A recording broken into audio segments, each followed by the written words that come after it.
What's going on, guys? Today we're adding more turbo noises.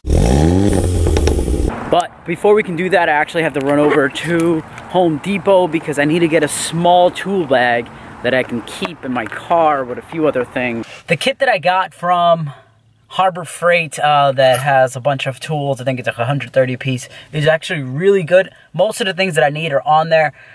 Because I drive a Volkswagen, things tend to get a little bit more complicated when it comes to tools. So I need something small that I can pretty much carry along with that and have those extra tools that I need for a Volkswagen, such as, trim tools, torque bits, hex keys, those kinds of things. So let's hit the road. Let's go to AutoZone, which is conveniently located. They just opened up a new place right by me, and I've been really dying to check out their tool section, so let's go there.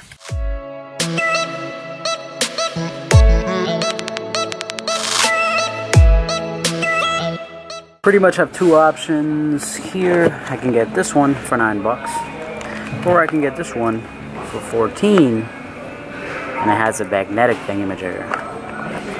Peep that. That's sick. I think I'm gonna go with this one. So now that we got the kit, it's time to head back home, install the car parts. Back home, it's time to put it together, so that way I can start working on what we were supposed to do. This thing is awesome. I think I got it from AutoZone, but it's got every Torx bit, and they're like impact proof. Pretty bomb. So to do this, I'm actually just gonna need a T30 with an extension and a flathead screwdriver. And I'm gonna start taking things off here, and I'm gonna see if you guys can figure out what I'm actually doing before I do it. So if you can figure it out, comment down below that you figured it out. Let's get to it.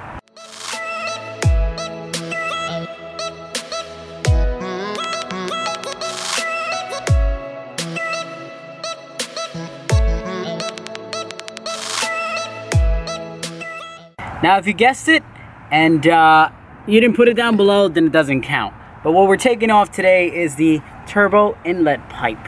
We got one from DFG Tuning, so thank you very much for those guys for providing some really good products. It's much bigger, and I'll show you a comparison right now, but just wanted to give you a little quick tip. A lot of people, when they do this, they first, try to pop off this PCV valve over here, PVC valve, whatever it is. And the problem with doing it that way is this thing can be a pain in the butt to take off. What I did was I actually took the screw off first at the bottom and then was able to sort of pull this out. And then once I had it here, it was much easier to just kind of grab both sides and spread it apart. And then that worked out a lot better. I never really noticed how restrictive this thing actually was compared to the other one. But let me bring the other one over just so I can show you the difference. All right, so this is the OEM one. You can tell that it starts a lot bigger and then it kind of tapers off too soon before the end. What this one does, it pretty much stays the same width all around up until the coupler over here. So there's a lot smoother airflow coming from something like this, whether it's DFG or whatever brand it is, and then something like this. So the only thing that they don't provide for you is this O-ring, so make sure you're very careful and taking this O-ring off the OEM one, transferring it over to the DFG one, and then I'll show you how to put it back in. It's actually pretty simple. Then we'll put the intake back together, we'll see how it sounds.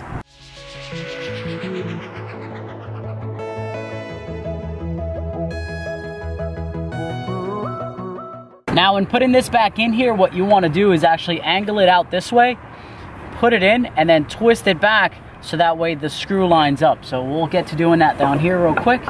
Once you do that, you can actually put the screw back in if you've done it correctly. And we'll hand tighten that for now. Take this cap off where the PCV valve is going to go. Twist it and clip it back in. And we'll tighten down the screw. And we should be all done with this installation. So let's put this intake back together and we'll see how it sounds.